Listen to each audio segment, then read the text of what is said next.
Hello, this is in response to the video "Can't Have It Both Ways" by Dark Matter. Um, I 100% agree with Dark Matter on this issue, and I'm going to make a presentation um, sometime, probably not today, about this to go in great detail uh, on why evangelical Christians cannot make the claim that they practice and they believe in absolute morality. That is, it's just a fictitious claim. I'm not saying that they are intentionally trying to lie about it, but it just simply does not.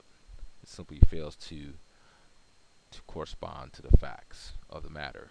Um, and we can show that evangelical Christians generally do not believe in absolute morality and only think they do based on the analysis of their moral claims, which they base entirely upon Scripture.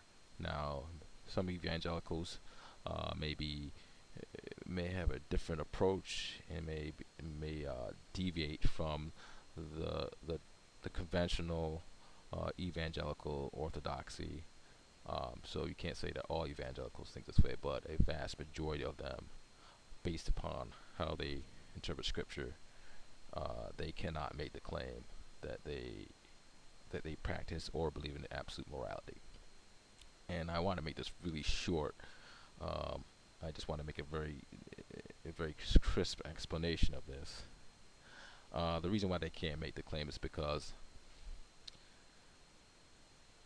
if you apply Old Testament law, I mean, we can just give you an example. If we apply Old Testament law toward certain acts that happened in the Old Testament, you will see that you cannot practice those same things in modern times.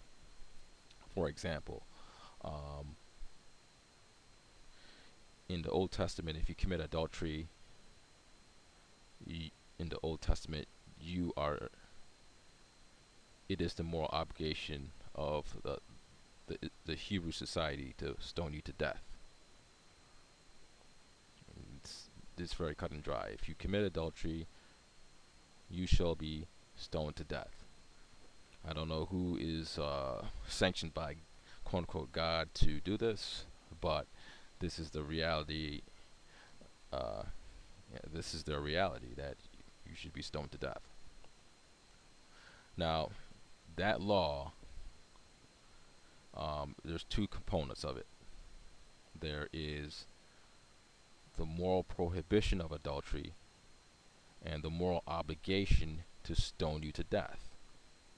Both of them are moral components of uh, the moral axiom. Okay. Uh, I was listening to Dark Matter. I was reading Dark Matter's description of the video, and there was a evangelical or a Christian who tried to say that the punishment, as long as the law, the prohibition of adultery was uh, stand, therefore there is no change in the law, and I fundamentally disagree. I mean, in the sense that yes, there's no change in the law. You cannot commit adultery, but there's a change in how you morally react to someone committing an adultery. Okay, there is definitely a moral change. In the Old Testament, you stoned the person to death. In the New Testament, you perhaps just rebuke the person for committing adultery or try to shame the person. Um, and the reason why that has changed in the New Testament is because what the evangelicals will say is that Jesus Christ's death sacrifice, Jesus Christ dying on a cross, eliminated the penalty of death that was in the Old Testament. So under the New Covenant, under the New Testament, there's you are not instructed by God to stone the person to death. But the bottom line is that there's a change in the moral duty in how you react to adultery. In the Old Testament, you stone the person to death. In the In the New Testament, you rebuke them, or maybe you have a fine, but you're not required to stone the person to death. So the moral obligations in reaction to the sin are different. So therefore that in of itself shows that you can't make a claim of absolute morality. Now, we also believe the same thing holds true for homosexuals.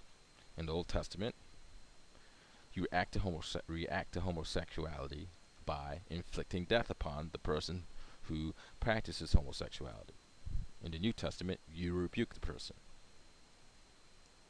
The moral obligations in the Old Testament are different from the moral obligations in the New Testament in reaction to homosexuality. It makes no difference to me that the law still stands. That's not the only thing that must stand in order for you to have a moral absolute. You also the reaction to the law must be the same. And you can see you can see that Christians it is a big deal to Christians, that you change your reaction to these sins based upon a lot of the questions that I ask many of the evangelicals. When I ask them that, is it okay to stone homosexuals? They say no, it is a sin. And when you bring up the Old Testament, they're going to say, well, Jesus Christ, that's the old covenant. Jesus Christ's sacrifice erases that. Okay, Jesus Christ's sacrifice, if we just grant you that being true, erased the reaction toward the sin of homosexuality.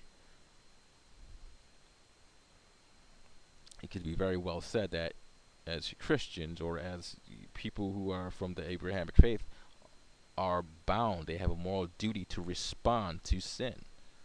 They have a moral obligation to respond to anyone who sins.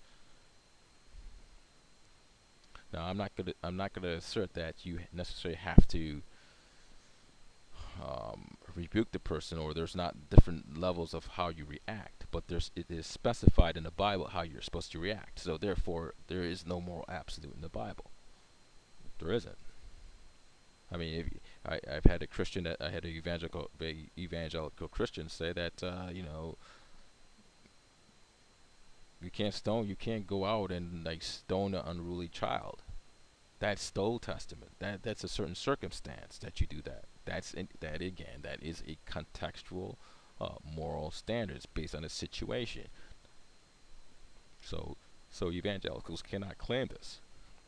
Catholics cannot claim this. Nobody in the Christian Orthodoxy can claim that they have absolute morality. They don't have it. They can sit there and they can continue to say absolute morality, but when it comes down to it, you don't. I hope this explains enough. Thank you.